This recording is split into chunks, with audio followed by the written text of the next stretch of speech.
A man of his words, a man of action. Please welcome him with a round of applause as he takes his time on the podium. Minister, we're honored to have you here this morning. Welcome, sir. As he takes his position, we shall be taking the national anthem. We're all singing it at the same time after the. And of course, we have the director in charge of this department putting this conference together. Because of lack of time, it would not have been possible without the support of the Ministry of the Minister of Interior. On Expatriate Quota administration held in July 2019. And it provides a congenial forum within which to obtain inputs from stakeholders to discuss the processing of applications, its challenges, as well as the utilization of approved quotas.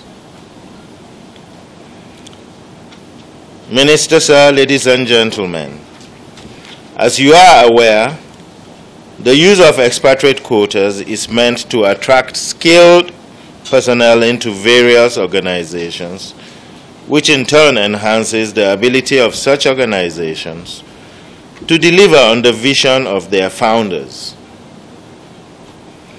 These organizations could be for profit or non-profit in purpose, but are expected to bring about high level of manpower development through technology and knowledge transfer.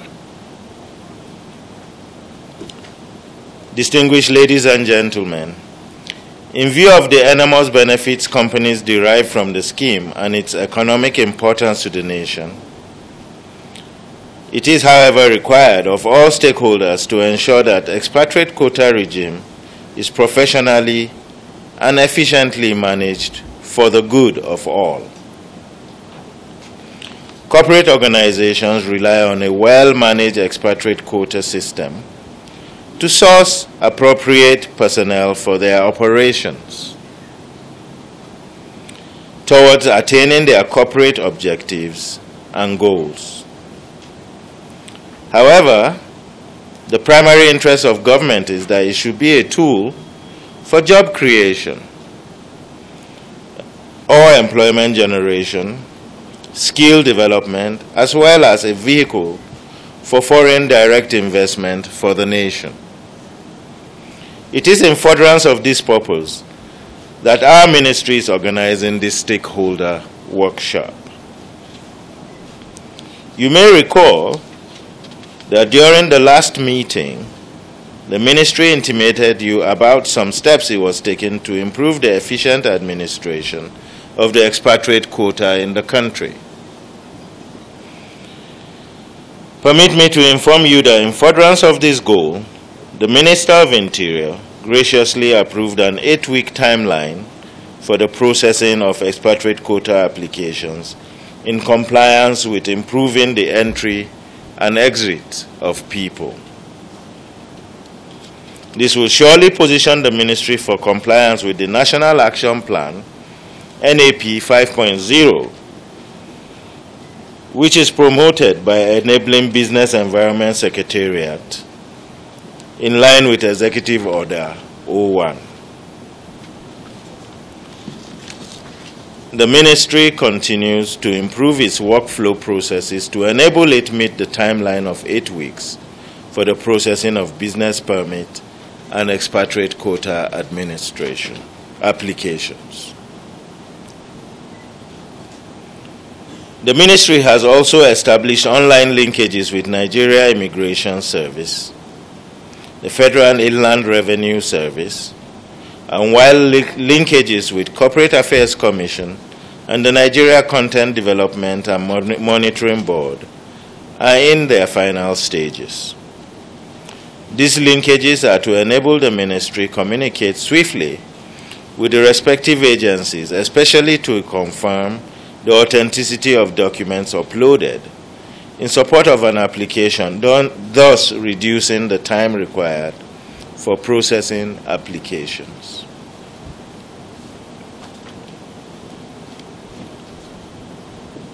Minister, ladies and gentlemen, let me inform this esteemed gathering that there is a lot of work to be done in order to bring the handbook in conformity with our current realities and international best practices. It is also important to ensure that the guidelines for administering expatriate quota foster an amiable environment for economic development. This meeting is therefore expected to critically examine the draft guidelines and suggest amendments that may not have been previously proposed or the removal of some of them. I urge all of you to work together and come up with robust recommendations such that the final product, namely the draft handbook, will facilitate the process of expatriate quota administration in the country, as well as result in an exponential growth in productivity and revenue.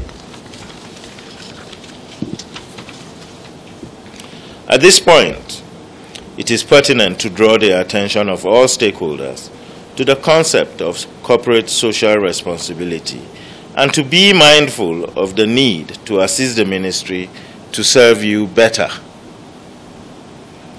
Government cannot do it all alone. The Ministry of Interior is poised to serve you better and to surpass the targets set for us by the government and all the people in all its ramifications. This can only be achieved in partnership with the private sector, be it for-profit or non-profit organizations. We look forward to your kind assistance through the provision of equipment, vehicles, tools, or by the renovation of aging infrastructure, such as high-speed 5G internet services. We are also in dire need of training and retraining of staff. The Director of Citizenship and Business will be available to discuss the various ways by which you can be of help in this regard. Whatever help is rendered will only serve to strengthen the system. On this note, it is my privilege and honor to express the appreciation of the Honorable Minister, myself, and the entire ministry for responding so positively and warmly to our invitation despite the sudden postponement, and to wish you a very fruitful and successful outing. May God bless you all and bless our beautiful country, Nigeria. Thank you. Minister, sir.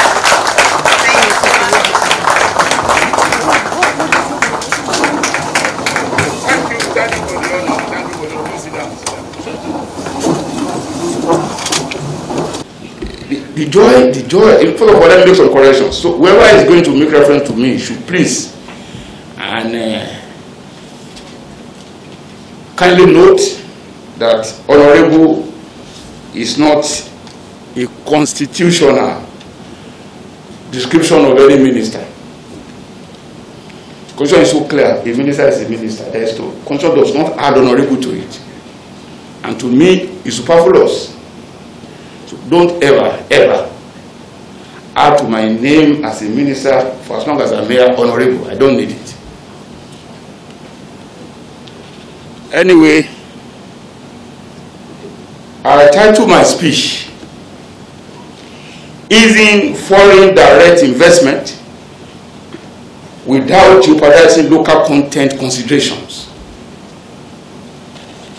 My keynote address is titled Easing Foreign Direct Investment Without Jeopardizing Local Content Considerations. And the person I want to commend very warmly, after knowing that I must be very happy with my peers who actually understood the basis for this, so singling him out will not really make it, we again is superfluous, is the person that read the speech from the Permanent Secretary, Ministry of Labor and Employment. He captured everything, and I want to recommend that that speech be made a vital resource material for this stakeholder thing. The speech captured everything. Because the idea is whoever is not worried by the unemployed situation in Nigeria cannot be a patriot. Every patriot must be concerned But the high level of unemployment in Nigeria, MBS said 33%. How what can it get? MBS said the unemployment situation in Nigeria is 33%. By whatever scale of judgment, that's huge and worrisome. Not talk of the consequences of that, which are quite visible. Just open the papers.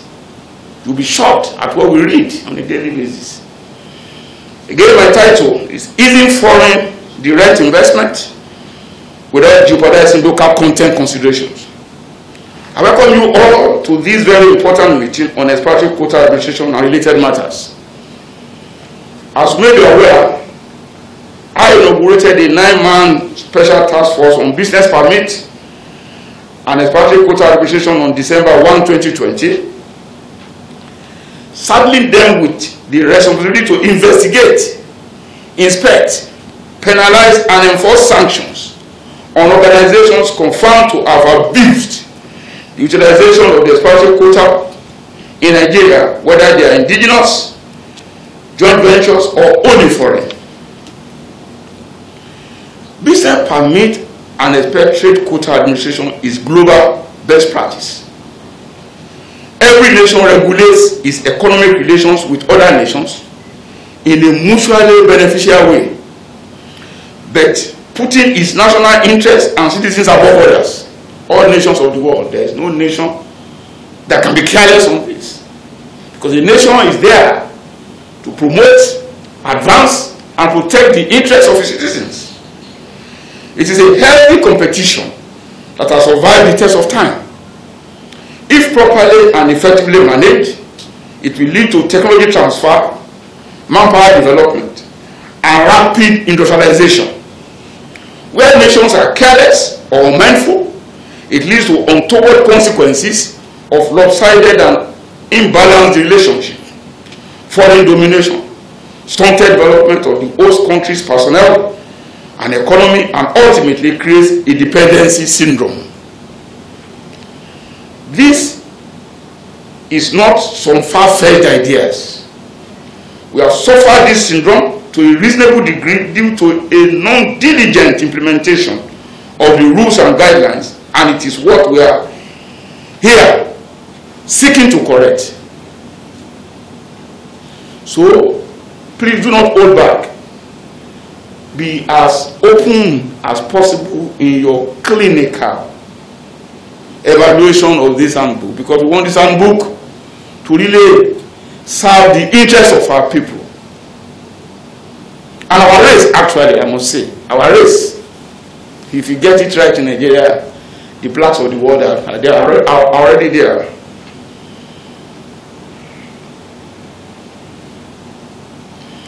It is also replicable in many African and developing economies.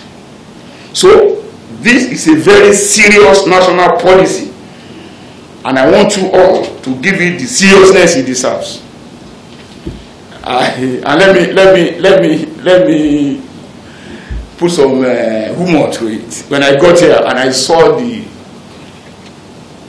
ceremonial and nuptial nature of this setting, I asked myself, why should this be here? Why should the business thing be in the quite flamboyant and Owambe format? So I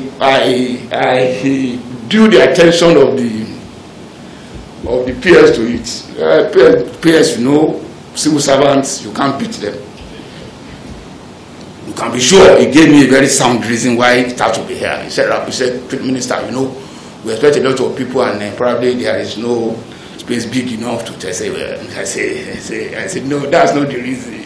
I will tell you the reason why this gorgeous and quite flamboyant and ceremonial venue is so chosen. I said, look, the department is just trying to be very clever. You know, tomorrow, your own is today, business. Tomorrow, the same department that is handling business is handling marriages, statutory marriages. So, since they are going to do marriages here tomorrow, it's appropriate to have this gorgeous setting. the PM just smiled. He didn't reply me, you know.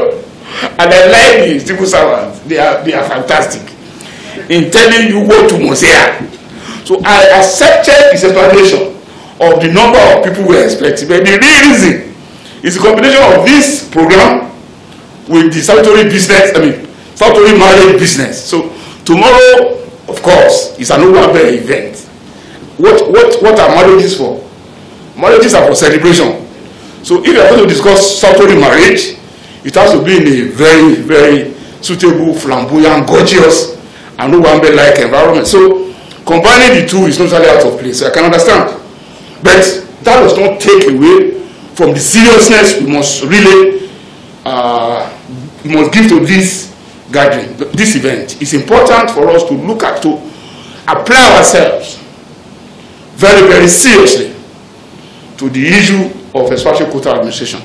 I just quipped by going to the location, the venue, which it's not very out of place, but a more business-like thing will have set our mind to it. To be sure, an average of 30,000 expatriate quota positions are issued and given to about 4,000 companies annually on the average. On the average, 30,000. In strict compliance with local content regulation and national interest, therefore, about 60,000 middle-level employment opportunities are expected to be created equally annually through the compulsory understudy program for knowledge and skill transfer. So the question to ask, do we have this benefit? That's the question we must all saddle ourselves with. And if we don't, how must we organize ourselves to have it?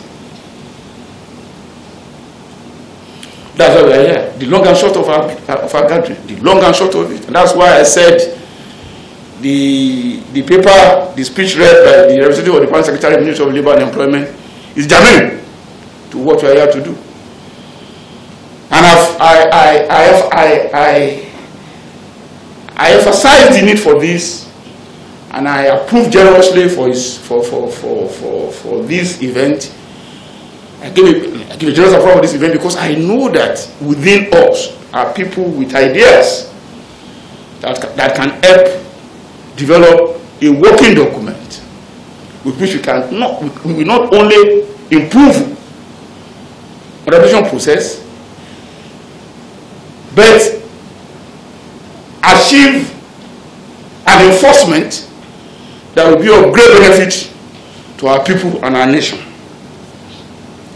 I have a good cause to say that this meeting has been long overdue, in the sense that its outcomes will tie up a lot of loose ends in the obsolete handbook last reviewed in 2004, which has been in use as a guide for granting approvals to requests for various types of expatriate quota made to the Ministry of Interior.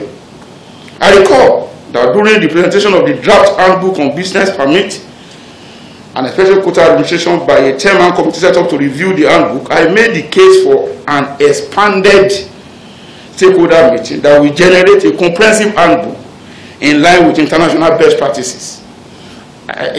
We can't avoid that. That's the very basic minimum. We don't want to see one by when we leave here. People say, they don't know what they're talking about. That excuse is gone. Nobody can complain anymore that they are not represented. If you are not here, it's by choice. And I must quickly apologize for the change in the date of the event. It was to be yesterday, but some circumstances would not allow me to be here, and I wanted to be here. So I apologize for the sudden change of the date of the event, but it's all good. Even though you cannot come, we'll still have about a week or two to make input. We don't want to say what anybody will say is because they are not aware that there is a gap in what we want to do. Some of the abuses we have discovered are egregious. We have seen cases of expatriates fraudulently coming in to work as bricklayers in Nigeria, painters, and even high-end consorts, and I use the word consort now to be just correct, to be politically and socially correct. The word the person who drafted my speech put there is terrible. So to be compliant with my own sense of decency, I put consort. So try to interpret consort the way you can. Yes, it's as bad as that. Some also circumvent the rules by dubiously acquiring Nigerian citizenship through scam marriages. The funny but tragic case of some Asian hawking vegetables. The funny but tragic case of some Asians hawking vegetables went viral. Asians hawking vegetables in Nigeria. I don't want to mention the country. You know them. They even sell Ankara now in Oshodi market. Sell Ankara. Now. That has not gone viral, but I'm admitting it. These are clear economic sabotage acts that should be detected, stopped, and sanctioned. And I'm happy immigration is there.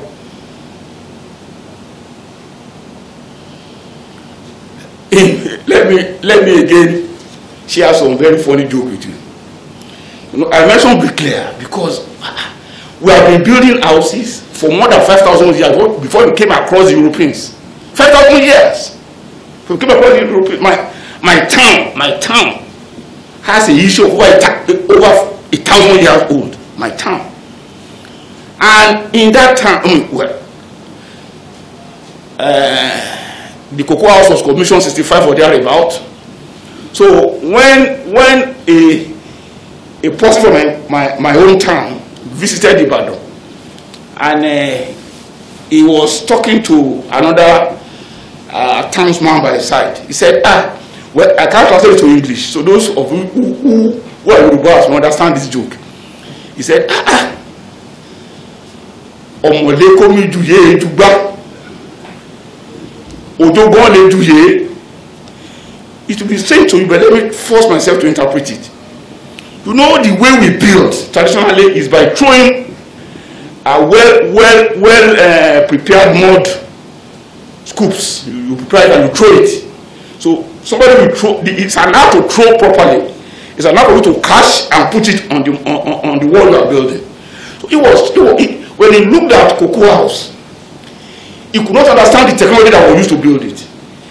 He could only imagine that somebody was downstairs throwing the ball of mud to the man up there, and he said, the man throwing this must be a wizard. Odo in Ilesha was the best thrower.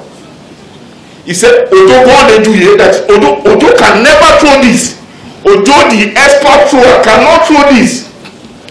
Now, what I'm going to say is that the art of building houses has been here for over 5,000 years. Not to now imagine that we have had several trade colleges, technical colleges, polytechnic universities, to now say at this time I need bricklayers or bricklaying or masonry is a job that anybody who have to teach us no. And yes, we have expatriate bricklayers. It's as sad as that.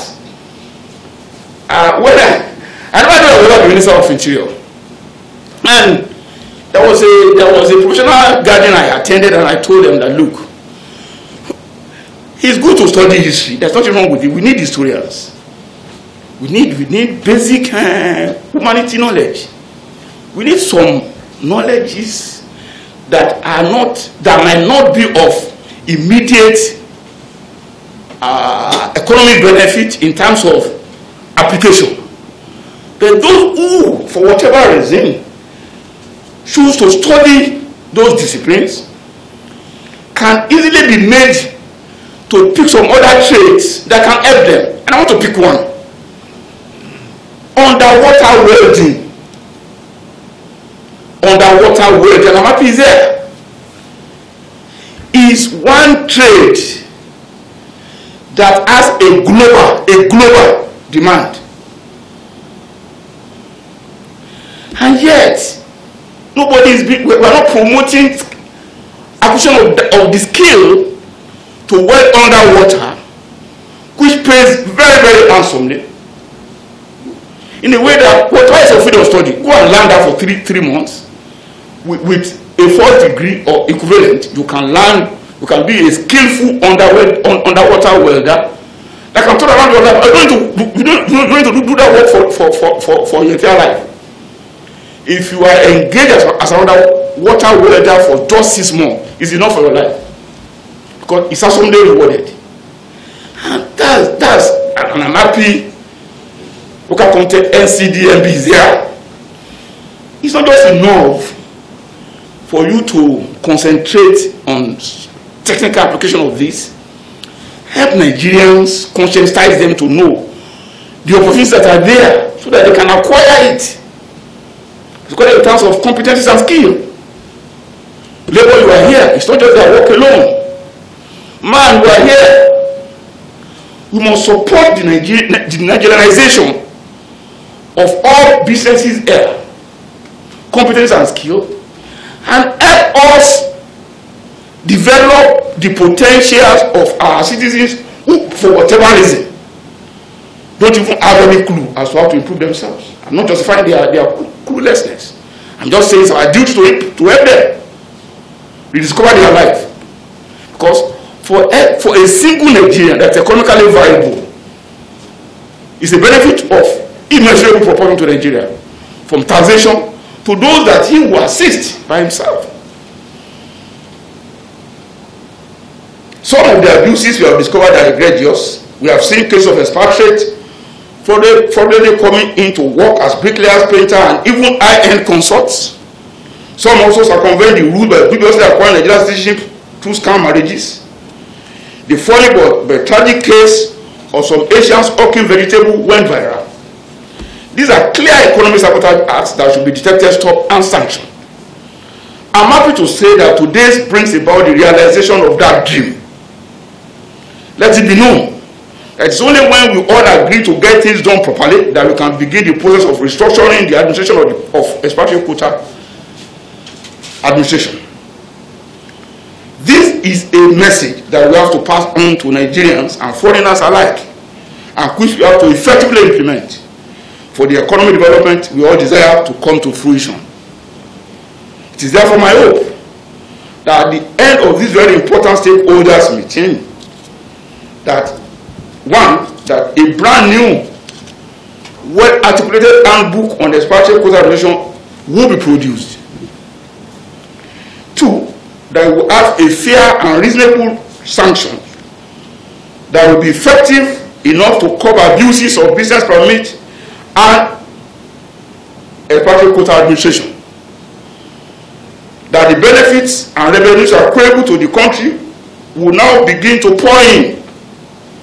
And 4, that the teeming unemployed youth in Nigeria will have increased opportunities for employment through the understudy program stipulated in the Expatriate Quota guideline. Brilliant. Labor put it very brilliantly. There's not just to understudy alone. There's a limit to which even understudy program must last 4 years. After which, willy-nilly, that position will be indigenized. 5, companies and organizations that are clients of the Ministry of Interior, Department of Citizenship and Business, will have a clear understanding of the guidelines and issues surrounding the administration of business permit and Expatriate Quota. They will understand what it takes to cooperate with the ministry in its bid to provide effective and efficient services to the nation. And if you need to support us corporately. Don't support us individually. If you must support us what? Corporately.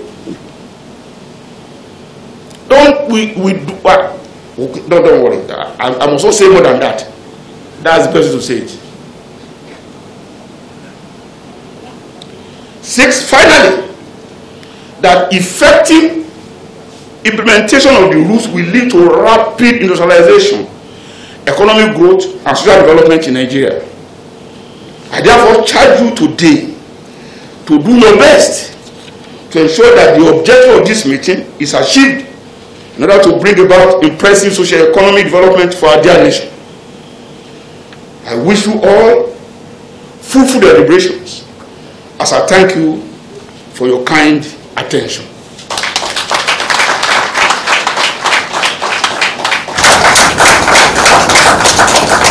I think it deserves a round of applause.